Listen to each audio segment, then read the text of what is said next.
안녕하세요. 시간 날 때마다 틈틈이 듣고 있습니다. 아마 제가 세 번째 구독자인 것 같은데, 사연가게의 채널 번창을 기원하며 사연 보내봅니다. 감사합니다. 눈부신 봄날이었습니다.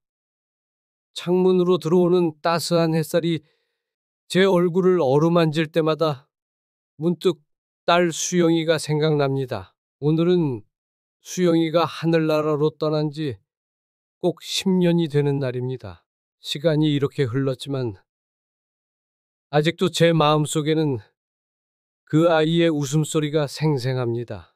저는 올해 78입니다. 딸아이를 먼저 보낸 아버지로서 이 이야기를 시작합니다. 어쩌면 제가 말하고자 하는 이야기는 슬픔에 관한 것이 아닐지도 모릅니다.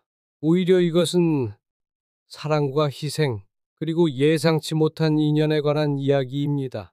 수영이는 제 외동딸이었습니다. 아내와 저는 결혼 후 오랫동안 아이가 생기지 않았습니다. 그러다 늦은 나이에 수영이를 얻게 되었죠. 그 아이는 태어날 때부터 특별했습니다. 까만 눈동자에 호기심이 가득했고 항상 책을 읽거나 새로운 것을 배우는 것을 좋아했습니다. 아빠, 이 책에 나오는 별자리 좀 봐. 오늘 밤에 찾아볼 수 있을까? 아빠, 나 커서 의사가 될 거야. 아픈 사람들 다 고쳐줄 거야. 그런 수영이의 말 한마디 한마디가 저희 부부에게는 큰 기쁨이었습니다. 처음 걸음마를 떼던 날, 유치원에 들어가던 날, 초등학교 입학식 날, 수영이의 모든 순간이 보물 같았습니다. 수영이가 5살이었을 때 처음으로 바다에 데려갔던 기억이 납니다. 아내는 도시락을 정성스레 준비했고, 저는 수영이가 물에 들어갈 때 쓸 튜브와 팔 튜브를 준비했죠. 그날 수영이는 처음으로 파도를 보고 두려움에 떨었습니다. 하지만 제가 손을 잡아주자 조금씩 용기를 내더니 결국 파도와 친구가 되었습니다. 아빠, 파도가 나한테 인사했어요. 안녕, 수영아 하고요. 그날 밤 수영이는 모래알이 묻은 채로 깊은 잠에 빠졌습니다. 아내와 저는 지친 표정으로도 행복해하는 딸을 바라보며 조용히 웃었습니다. 그것이 우리 가족의 첫 여름 휴가였습니다. 수영이가 초등학교에 들어갔을 때는 참 말썽꾸러기였습니다. 한 번은 학교에서 친구와 다투고 울면서 돌아온 적이 있었습니다. 그날 저녁 저는 수영이에게 어떻게 화해하는지 가르쳐 주었습니다. 수영아, 누구나 실수할 수 있어. 중요한 건 그 후에 어떻게 하느냐야. 용기를 내서 먼저 사과해 보렴. 다음 날 수영이는 작은 편지를 써서 친구에게 건네주었습니다. 집에 돌아온 수영이의 얼굴에는 환한 미소가 있었습니다. 아빠, 나 용기 냈어요. 그랬더니 민지도 사과했어요. 이제 우리 다시 친구예요. 한 번은 수영이가 중학교 시절 학교 발표회에서 바이올린 연주를 한 적이 있습니다. 실수도 많고 떨리는 연주였지만 그 아이의 진지한 표정이 얼마나 아름다웠는지 모릅니다. 공연이 끝나고 수영이가 제게 달려와 아빠 어땠어요? 라고 물었을 때 저는 그저 아이를 꼭 안아주었습니다. 말로 표현할 수 없는 자랑스러움이었습니다. 중학교 2학년 겨울 수영이는 처음으로 심한 감기에 걸렸습니다. 39도가 넘는 고열에 시달렸고 저희는 밤새 아이 곁을 지켰습니다. 열이 오르내릴 때마다 수영이의 이마에 물수건을 올려두고 죽을 끓여 한 숟가락씩 먹였죠. 그때 아내가 문득 말했습니다. 여보, 우리 수영이가 이렇게 아픈 걸 보니 내가 더 아프네요. 그 말에 공감했습니다. 자식이 아플 때 부모의 마음이란 차라리 내가 대신 아프고 싶은 마음뿐이니까요. 다행히 수영이는 사흘 만에 열이 내렸고 일주일 후에는 완전히 회복했습니다. 그때 수영이가 말했습니다. 아빠, 엄마, 나 커서 꼭 의사나 간호사가 될래요. 아픈 사람들 마음 아픈 것도 다 알아주는 고등학교 시절의 수영이는 꿈을 향해 한 걸음씩 나아갔습니다. 밤늦게까지 공부하는 딸을 위해 아내는 따뜻한 우유와 간식을 준비했고 저는 가끔 피곤해 보이면 어깨를 주물러 주곤 했습니다. 수영이의 고3 수능날 저는 회사에 휴가를 냈습니다. 아침 일찍 일어나 딸이 좋아하는 미역국을 끓였고 시험장까지 데려다 주었습니다. 교문 앞에서 수영이는 긴장한 표정이었지만 용기를 내 밝게 웃었습니다. 아빠, 걱정 마세요. 열심히 해올게요. 그날 저는 시험이 끝날 때까지 근처 카페에서 기다렸습니다. 추운 11월이었지만 제 마음은 따뜻했습니다. 수영이가 시험을 마치고 나왔을 때 그 아이의 표정만 봐도 알 수 있었습니다. 최선을 다했다는 그 표정. 아빠, 생각보다 잘 봤어요. 이제 정말 간호학과에 갈 수 있을 것 같아요. 수영이는 원하던 대로 서울의 좋은 대학 간호학과에 합격했습니다. 입학식 날 아내와 저는 너무 자랑스러워 눈물이 날 뻔했습니다. 수영이는 대학 생활을 정말 열심히 했습니다. 실습이 힘들다고 투덜거리면서도 환자들에게 배우는 것들을 신나게 이야기해주곤 했죠. 아빠, 오늘 실습에서 만난 할머니가 제 손을 꼭 잡으시면서 내가 있어 든든하다고 하셨어요. 그 말 한마디에 모든 피로가 싹 사라졌어요. 대학교 3학년 여름방학, 수영이는 처음으로 혼자 해외여행을 다녀왔습니다. 일본 교토로 일주일간 다녀온 수영이는 사진첩을 들고 와 하나하나 설명해 주었습니다. 아빠, 엄마, 이건 금각사예요. 너무 평화로웠어요. 다음에는 꼭 같이 가요. 그때는 몰랐습니다. 그 다음해가 오지 않을 거라는 것을. 지금도 가끔 교토 여행 책자를 보면 수영이와 함께 걷지 못한 그 길이 아른거립니다. 수영이는 대학에서 간호학을 전공했습니다. 늘 꿈꾸던 대로 의료계에 발을 들여놓았죠. 대학병원에서 간호사로 일하던 중 수영이는 민준이를 만났습니다. 민준이는 같은 병원에서 일하는 의사였습니다. 처음 민준이를 만났을 때 저는 솔직히 그리 좋은 인상을 받지 못했습니다. 너무 바빠 보였고 말수도 적었거든요. 아빠, 민준 오빠 정말 좋은 사람이에요. 환자들에게 얼마나 친절한지 아빠가 봤으면 좋겠어요. 수영이의 눈에 비친 민준이는 달랐나 봅니다. 시간이 지나면서 저도 민준이의 진짜 모습을 알게 되었습니다. 그는 정말 성실하고 책임감 있는 청년이었습니다. 특히 수영이를 바라보는 눈빛이 특별했습니다. 그 눈빛만으로도 민준이가 우리 딸을 얼마나 사랑하는지 알 수 있었습니다. 결혼식 날 수영이는 정말 아름다웠습니다. 하얀 웨딩드레스를 입고 제 팔을 붙잡고 걸어갈 때 제 마음은 기쁨과 슬픔이 뒤섞였습니다. 딸을 다른 남자에게 보내는 아버지의 마음이란 게 그런 거겠죠. 하지만 민준이의 진심 어린 맹세를 들으며 제 마음은 조금씩 편안해졌습니다. 수영이를 평생 사랑하고 보호하겠습니다. 장인어른, 장모님께서 수영이를 키우신 것처럼 저도 수영이와 함께할 모든 순간을 소중히 여기겠습니다. 그날 밤 아내와 저는 오랜만에 둘이서 소주 한 잔을 나눴습니다. 우리의 작은 수영이가 이제 누군가의 아내가 되었다는 사실이 믿기지 않았습니다. 수영이와 민준이의 결혼 생활은 행복했습니다.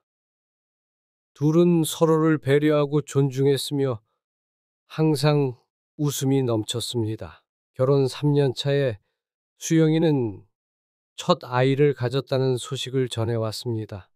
그 기쁨이란 아내와 저는 벌써부터 손주를 안아볼 날을 기대하며 설레었습니다. 수영이가 임신 소식을 알려주던 날 저희 집으로 찾아왔습니다. 특별한 저녁 식사를 준비해 와서는 조용히 종이봉투를 내밀었죠. 그 안에는 초음파 사진이 있었습니다. 작은 콩알만한 아기의 모습에 아내는 눈물을 훔쳤고 저는 말을 잇지 못했습니다. 아빠, 엄마, 12주 차예요. 의사 선생님이 건강하대요. 그날 밤 우리는 늦게까지 이야기를 나눴습니다. 아기 이름은 뭐로 할지, 방은 어떻게 꾸밀지, 아이가 태어나면 주말마다 와서 봐달라는 이야기까지. 수영이는 행복에 젖어 있었고 저희도 함께 행복했습니다. 임신 4개월째 수영이는 아기가 움직이기 시작했다며 들뜬 목소리로 전화를 걸어왔습니다. 아빠, 이 느낌이 너무 신기해요. 마치 작은 물고기가 뱃속에서 헤엄치는 것 같아요. 민준 오빠가 매일 밤 태담을 해줘요. 의학책도 읽어주고 클래식 음악도 들려주고 그런 수영이의 모습을 보는 것만으로도 저희는 충분히 행복했습니다. 아내는 벌써부터 아기 옷을 뜨개질하기 시작했고 저는 오랫동안 사용하지 않던 작은 방을 정리해 손주가 올 때 쓸 방을 마련했습니다. 하지만 임신 5개월 차에 수영이가 갑자기 쓰러졌습니다. 그날은 평소와 다름없는 일요일이었습니다. 수영이와 민준이가 주말 점심을 먹으러 저희 집에 오기로 했었죠. 약속 시간이 지나도 오지 않아 전화를 걸었는데 민준이가 떨리는 목소리로 수영이가 쓰러져 병원에 왔다고 했습니다. 저희는 서둘러 병원으로 달려갔습니다. 중환자실 앞에서 기다리는 민준이의 모습은 처음 보는 모습이었습니다. 항상 침착하고 자신감 넘치던 그가 창백한 얼굴로 떨고 있었습니다. 아버님, 어머님. 수영이가 아침에 갑자기 가슴이 아프다고 심장이 검사 중입니다. 몇 시간 후 의사들은 수영이에게 희귀한 심장 질환이 있다고 알려주었습니다. 임신으로 인한 신체 변화가 심장에 부담을 주어 증상이 악화되었다고 했습니다. 의사들은 수영이를 살리기 위해서는 긴급히 수술이 필요하지만 그러면 아이는 구하기 어렵다고 했습니다. 민준이는 다른 병원들에도 연락해보고 해외 의료진과도 상담했습니다. 하지만 결과는 같았습니다.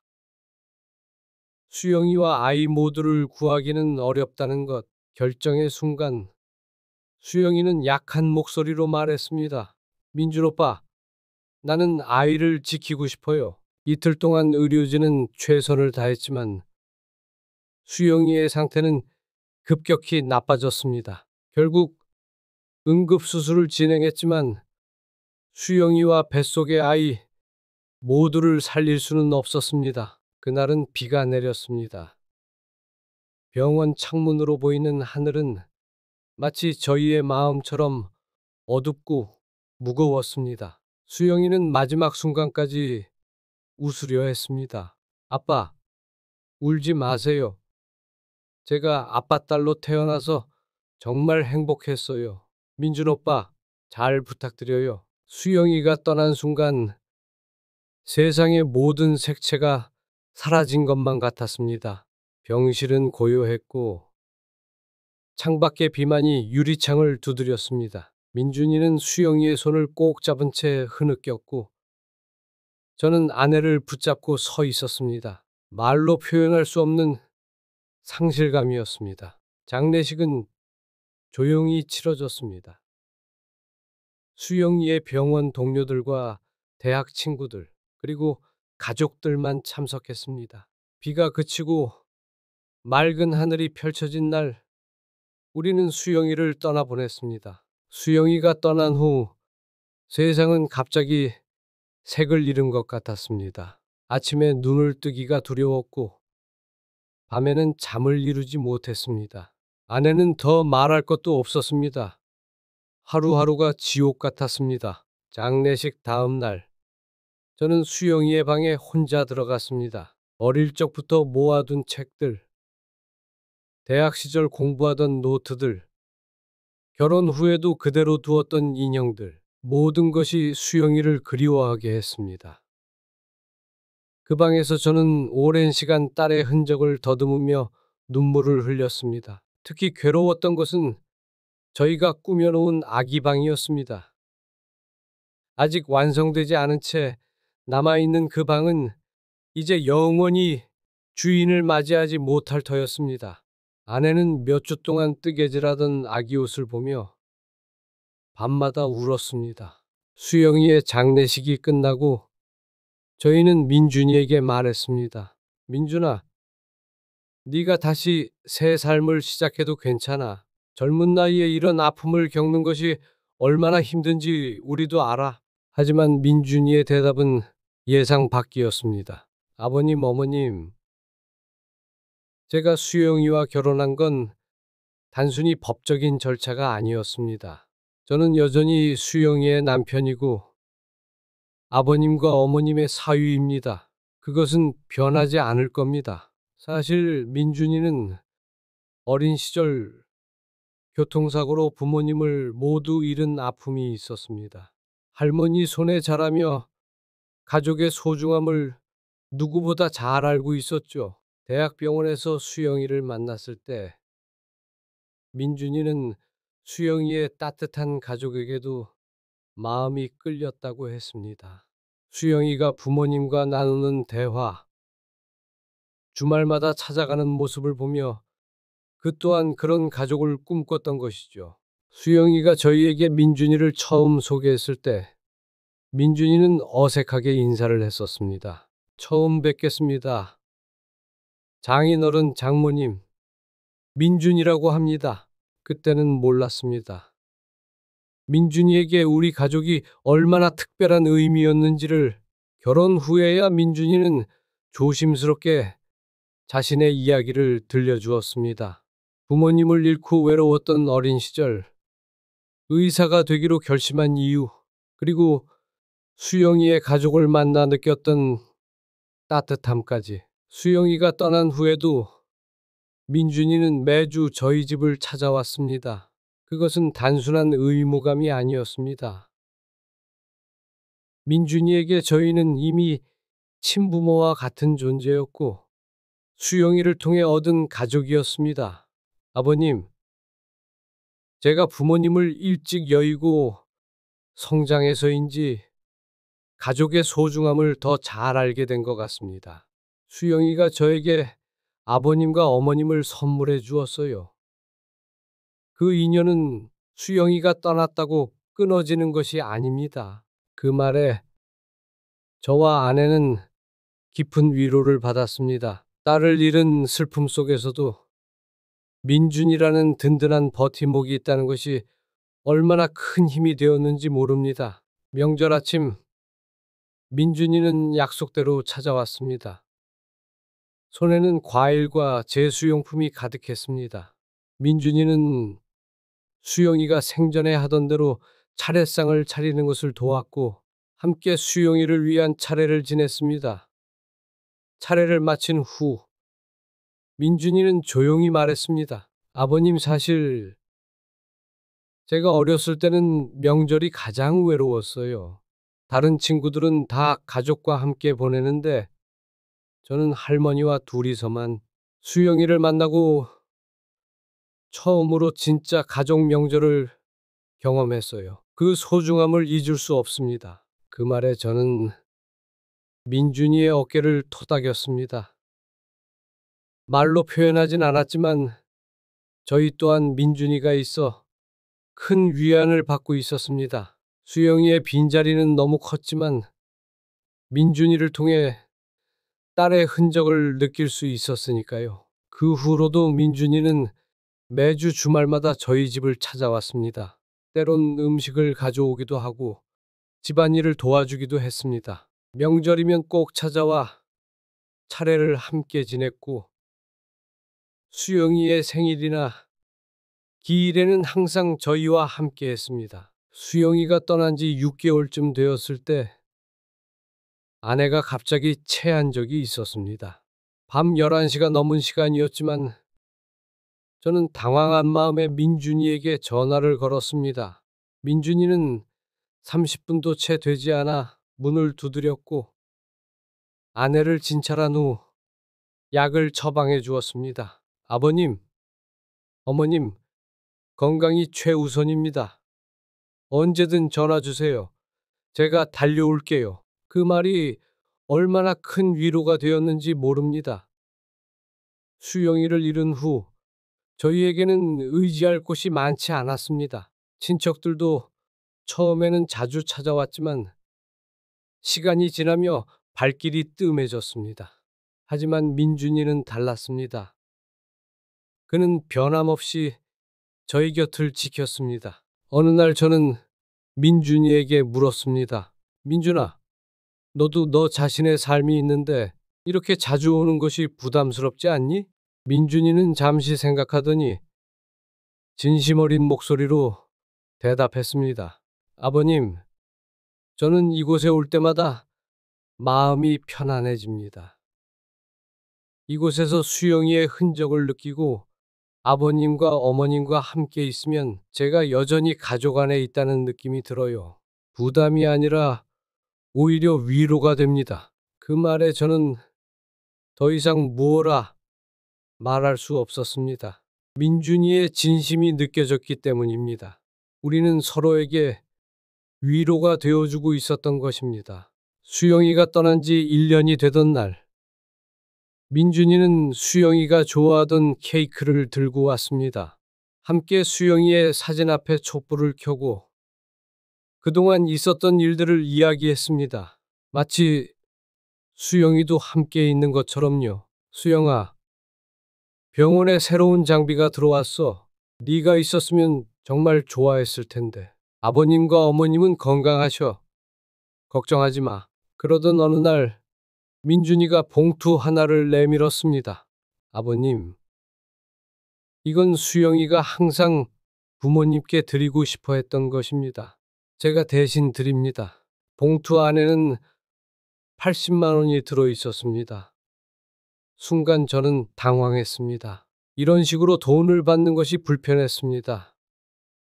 하지만 민준이의 진심 어린 눈빛을 보고 말을 잇지 못했습니다. 수영이가 생전에 늘 부모님께 효도하지 못했다고 아쉬워했어요. 결혼하면 꼭 매달 용돈을 드리고 싶다고 했었습니다.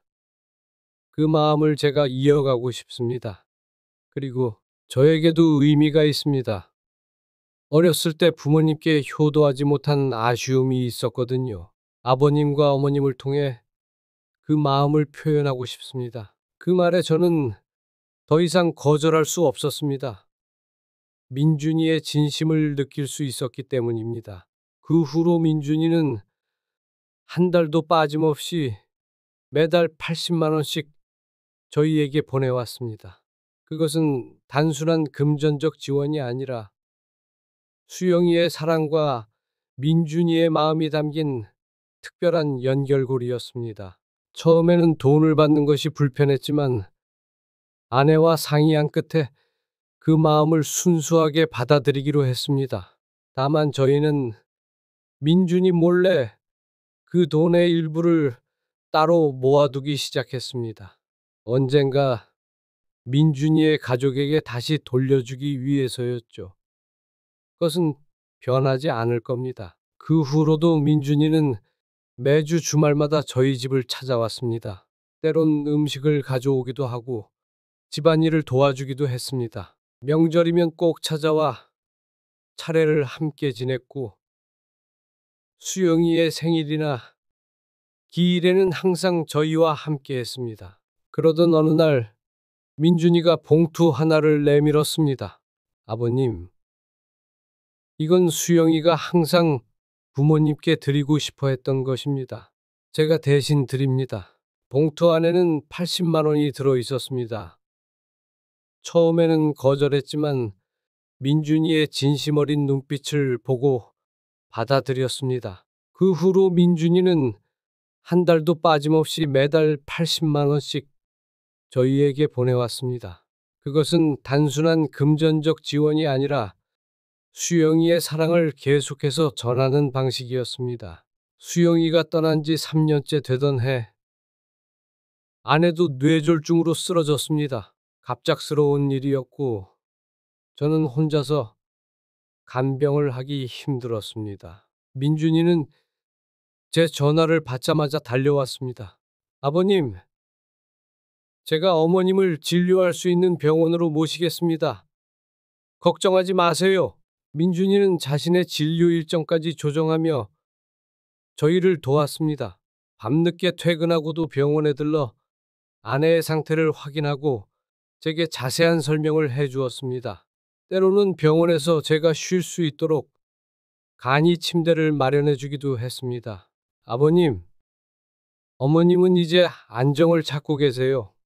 걱정 마세요. 제가 최고의 의사 선생님들께 부탁드렸습니다. 민준이의 도움으로 아내는 다행히 회복되었지만 왼쪽 다리가 불편해 휠체어를 사용하게 되었습니다. 퇴원 후에도 재활 치료가 필요했는데 민준이는 자신이 아는 가정방문 물리치료사를 소개해 주었습니다. 또한 저희 집을 휠체어가 다니기 편하게 개조하는데도 도움을 주었습니다. 아버님, 이 문턱은 조금 낮추고 화장실에는 손잡이를 설치하는 게 좋겠습니다. 제가 아는 업체가 있으니 연락해 보겠습니다. 아내의 병간호로 저는 집 밖에 나갈 시간이 거의 없었습니다. 그런 저희를 위해 민준이는 종종 장을 받아주기도 했고 가끔은 병원 동료들과 함께 음식을 해와서 저희와 식사를 하기도 했습니다. 특히 민준이가 데려온 간호사들은 아내에게 필요한 케어 방법을 자세히 알려주었습니다. 어머님, 이렇게 체위를 바꾸시면 욕창 예방에 좋아요. 아버님도 한번 해보세요. 그때 저는 깨달았습니다.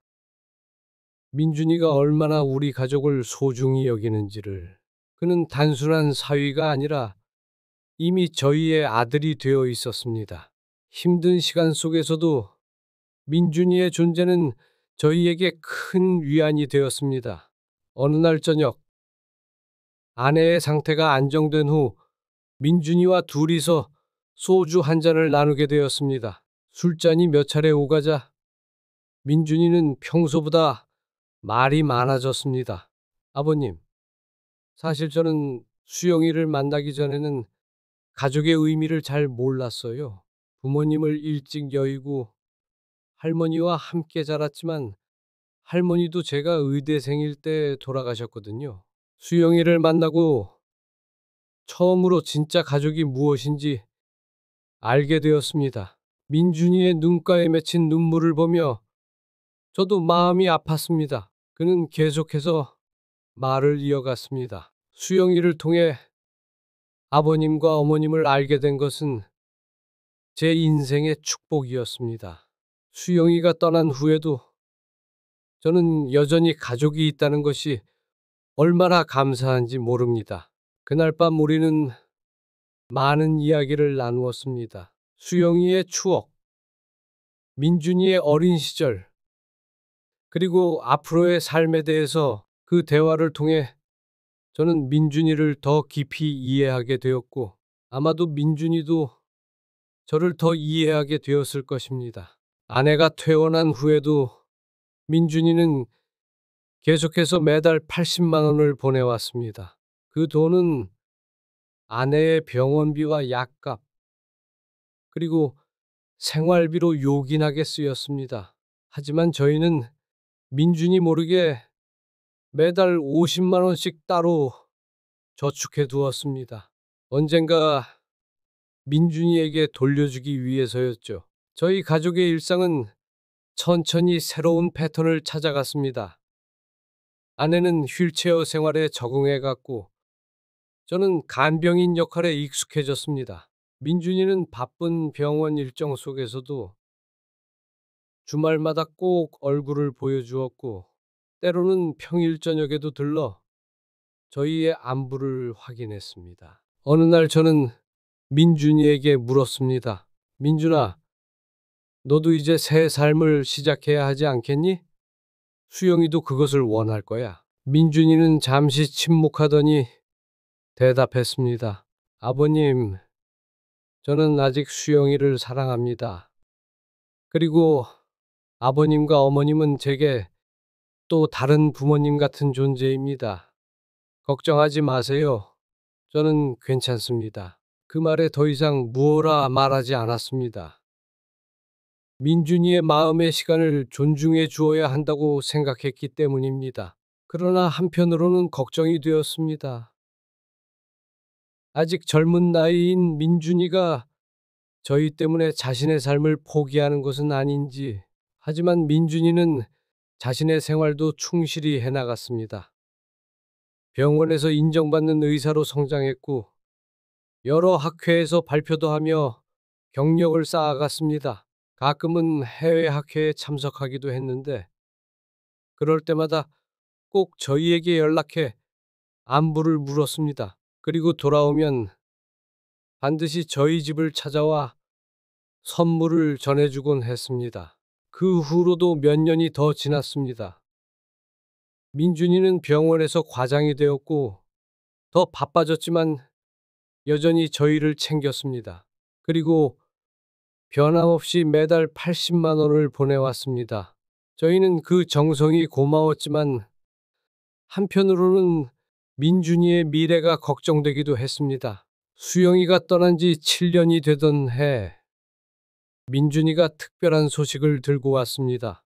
그는 재혼을 결정했다고 했습니다. 상대는 같은 병원에서 일하는 소아과 의사 지연이었습니다. 아버님, 어머님, 제가 지연이와 결혼하기로 했습니다. 하지만 이것이 수영이에 대한 제 마음이 변했다는 것은 아닙니다. 그리고 아버님과 어머님께 드리는 제 마음도 변함없습니다. 솔직히 말하면 저는 기뻤습니다. 민준이가 마침내 앞으로 나아가기로 결정했다는 것이 정말 다행이라고 생각했습니다. 수영이도 하늘에서 미소 지을 것이라 믿었습니다. 민준이의 두 번째 결혼식에 저희는 양가 부모님 자리에 함께 앉았습니다. 지연이의 부모님도 저희를 따뜻하게 맞아주셨습니다.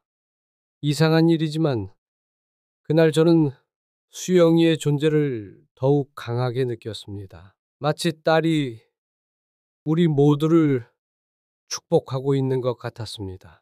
결혼 후에도 민준이는 변함없이 매달 80만 원을 보내왔습니다. 한 번은 제가 이제 그만해도 된다고 말했지만 민준이는 고개를 저었습니다. 아버님, 이것은 제가 수영이와 한 약속입니다. 그리고 지연이도 이 일을 알고 이해해주고 있습니다. 민준이와 지연이의 결혼 1년 후, 그들은 아들을 얻었습니다. 아이 이름은 수호라고 지었습니다. 민준이는 아이를 안고 저희 집을 찾아왔습니다. 아버님, 어머님, 이 아이의 이름에는 특별한 의미가 있습니다. 수는 수영이의 수를 따왔고, 호는 보호한다는 의미입니다. 마치 수영이가 하늘에서 이 아이를 보호하고 있다는 뜻이죠. 아내와 저는 아이를 안아보며 눈물을 흘렸습니다. 그것은 슬픔의 눈물이 아니라 감사와 기쁨의 눈물이었습니다. 수호는 마치 수영이의 일부를 다시 만난 것 같은 느낌을 주었습니다. 지연이도 정말 좋은 사람이었습니다. 그녀는 수영이의 존재를 존중했고 저희를 친부모처럼 대해 주었습니다. 때때로 지연이는 수호를 데리고 와서 하루 종일 저희와 함께 시간을 보내게 했습니다.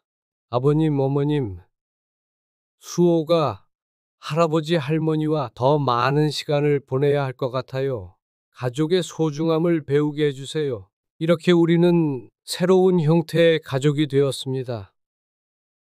피로 맺어진 것은 아니지만 사랑으로 연결된 특별한 인연이었습니다. 그리고 오늘 수영이가 떠난 지 정확히 10년이 되었습니다.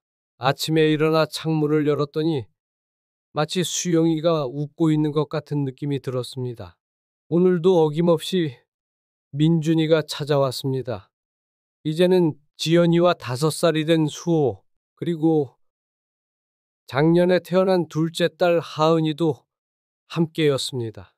아버님, 어머님, 오늘은 특별한 날이니 함께 식사하러 가요. 식탁에 앉아 있으니 문득 지난 10년의 시간이 주마등처럼 스쳐 지나갔습니다. 수영이를 잃은 고통, 민준이의 변함없는 정성, 지연이와 수호, 하은이와의 새로운 인연, 그리고 매달 빠짐없이 온 80만 원. 그것은 단순한 돈이 아니라 수영이의 사랑이 계속해서 흐르고 있다는 증거였습니다. 민준이는 여전히 매달 80만 원을 보내오고 있습니다. 10년 동안 한 번도 거르지 않았습니다. 그 금액보다 더 값진 것은 민준이의 마음이었습니다. 사실 수영이가 떠났을 때 저는 한동안 하늘을 원망했습니다. 왜 내 딸을 데려갔는지, 왜 이런 고통을 주는지. 밤마다 홀로 눈물을 흘리며 괴로워했습니다. 하지만 시간이 지나면서 저는 깨달았습니다. 삶은 우리가 통제할 수 없는 것들로 가득하다는 것을요. 민준이는 제게 큰 가르침을 주었습니다. 그는 고통 속에서도 사랑을 선택했고 상실 속에서도 책임을 다했습니다. 때로는 사위가 아니라 아들처럼 느껴졌습니다. 어느 날 밤 민준이와 둘이서 소주를 마시며 이야기를 나눴습니다. 아버님, 저는 가끔 수영이를 구해내지 못한 것에 대해 자책합니다. 의사로서, 남편으로서 아무것도 할 수 없었다는 것이. 민준이의 눈에는 눈물이 고여 있었습니다. 그제서야 저는 깨달았습니다. 민준이도 저만큼, 아니 어쩌면 더 큰 고통을 안고 살아왔다는 것을요. 민준아, 네 잘못이 아니야. 세상에는 우리가 어떻게 할 수 없는 일들이 있어. 중요한 건 그 후에 우리가 어떻게 사는가 하는 거지. 그리고 너는 네가 얼마나 자랑스러운 사람인지 알아? 그날 밤 우리는 서로를 이해하고 위로하며 마음의 짐을 조금 내려놓았습니다. 수영이가 떠난 후 저는 작은 행복의 소중함을 배웠습니다. 아침에 일어나 창문으로 들어오는 햇살, 아내와 함께하는 조용한 저녁 식사, 수호가 그려온 그림, 하은이의 첫걸음마. 이러한 순간들이 모여 제 삶을 지탱해 주었습니다. 민준이가 보내온 80만 원 중에서 저희는 30만 원만 생활비로 사용했습니다. 나머지 50만 원은 따로 모아두었죠. 처음에는 특별한 계획 없이 그저 모았지만 수호가 태어난 후에는 목적이 생겼습니다. 아내, 우리가 이렇게 모은 돈으로 수호 대학 갈 때 도움이 되면 좋겠어. 수영이도 좋아할 거야. 아내는 조용히 고개를 끄덕였습니다. 우리는 그렇게 매달 50만 원씩 모았고 10년이 지난 지금 상당한 금액이 되었습니다. 언젠가 수호가 대학에 갈 나이가 되면 우리는 이 통장을 민준이에게 돌려줄 생각입니다. 그것이 수영이도 원했을 일이라고 믿기 때문입니다. 지난해 수호가 저희 집에 놀러 왔을 때 그 아이가 문득 물었습니다. 할아버지, 제가 크면 의사가 될까요? 아니면 다른 일을 할까요? 저는 그저 수호의 머리를 쓰다듬으며 말했습니다. 수호야, 네가 하고 싶은 일을 하렴. 할아버지랑 할머니는 네가 뭘 하든 응원할 거야. 그 아이의 눈빛에서 수영이의 모습을 보았습니다. 딸은 떠났지만 그 흔적은 계속해서 우리 곁에 남아 있었습니다. 노을을 바라보며 이제 저는 노을을 바라보는 것을 좋아합니다. 해가 지는 모습이 슬프지만 아름답게 느껴지거든요. 마치 우리 삶과도 같습니다. 끝이 있지만 그 과정은 아름답습니다. 오늘도 민준이는 봉투를 내밀었습니다. 10년 동안 한 번도 빠지지 않은 80만 원이 들어 있었습니다. 하지만 이번에는 조금 다른 점이 있었습니다. 봉투 안에는 작은 편지도 함께 있었습니다. 아버님, 어머님께 수영이가 떠난 지 10년이 되었습니다. 그동안 저는 많은 것을 배웠습니다. 사랑은 죽음보다 강하다는 것을, 가족은 혈연만으로 이루어지는 것이 아니라는 것을, 수영이는 제게 아버님과 어머님이라는 소중한 선물을 주었습니다. 그리고 지연이와 수호, 하은이까지 이 모든 것이 수영이의 사랑으로부터 시작되었습니다. 앞으로도 수영이의 사랑을 기억하며 살아가겠습니다. 감사합니다. 사랑합니다. 민준올림. 편지를 읽고 나서 저는 창밖을 바라보았습니다. 하늘은 아름다운 노을빛으로 물들어 있었습니다. 마치 수영이가 미소 짓고 있는 것 같았습니다. 사람들은 종종 물어봅니다. 어떻게 그런 상실을 이겨낼 수 있었나요? 저는 항상 같은 대답을 합니다. 이겨낸 것이 아니라 함께 살아가는 법을 배웠습니다. 수영이를 잃은 슬픔은 여전히 제 안에 있습니다. 하지만 그 슬픔과 함께 감사함도 있습니다. 수영이가 제 딸이었다는 사실에 대한 감사함, 민준이라는 사위를 만난 것에 대한 감사함, 그리고 이제는 수호와 하은이라는 손주들까지 얻게 된 것에 대한 감사함. 80만 원은 단순한 돈이 아닙니다. 그것은 약속이고 사랑이며 연결고리입니다. 민준이는 그 돈을 통해 수영이와의 약속을 지키고 있습니다. 그리고 저희는 그 돈을 통해 수영이의 꿈을 이어가고 있습니다. 오늘 밤 저는 하늘의 별들을 바라보며 수영이에게 말합니다. 수영아, 내가 보내준 민준이 정말 고마워. 네가 선택한 사람이라 더욱 자랑스럽구나. 그리고 네가 우리의 딸이어서 행복했단다. 지금도 행복하단다. 먼저 떠나보낸 딸과 10년 동안 80만 원씩 용돈을 주는 사위. 이것은 슬픔의 이야기가 아닙니다. 이것은 사랑이 죽음보다 강하다는 것을 보여주는 이야기입니다. 그리고 때로는 예상치 못한 곳에서 가장 아름다운 인연이 시작된다는 것을 알려주는 이야기입니다. 수영이가 떠난 자리에 민준이가 있었습니다. 그리고 민준이가 있었기에 저희는 다시 일어설 수 있었습니다. 그것이 바로 사랑의 힘이 아닐까요? 오늘 10년이 지난 지금 저는 딸을 잃은 아버지가 아니라 많은 것을 얻은 아버지라고 말하고 싶습니다. 수영이를 통해 얻은 사랑, 민준이를 통해 배운 책임감, 지연이를 통해 느낀 포용력, 그리고 수호와 하은이를 통해 다시 시작된 희망. 이 모든 것이 제 삶을 풍요롭게 했습니다. 사랑하는 이를 잃는 것은 세상에서 가장 아픈 경험 중 하나입니다. 하지만 그 사랑 자체는 결코 잃지 않는다는 것을 저는 배웠습니다. 수영이의 사랑은 여전히 저희 곁에 있고 그 사랑은 80만 원이라는 형태로 민준이의 방문으로 수호와 하은이의 웃음소리로 계속해서 이어지고 있습니다. 그리고 이제 저는 감히 말할 수 있습니다. 우리는 모두 괜찮을 것이라고. 수영이는 하늘에서 우리를 지켜보고 있고 우리는 여기서 서로를 지켜주고 있으니까요. 이것이 바로 가족의 의미가 아닐까요?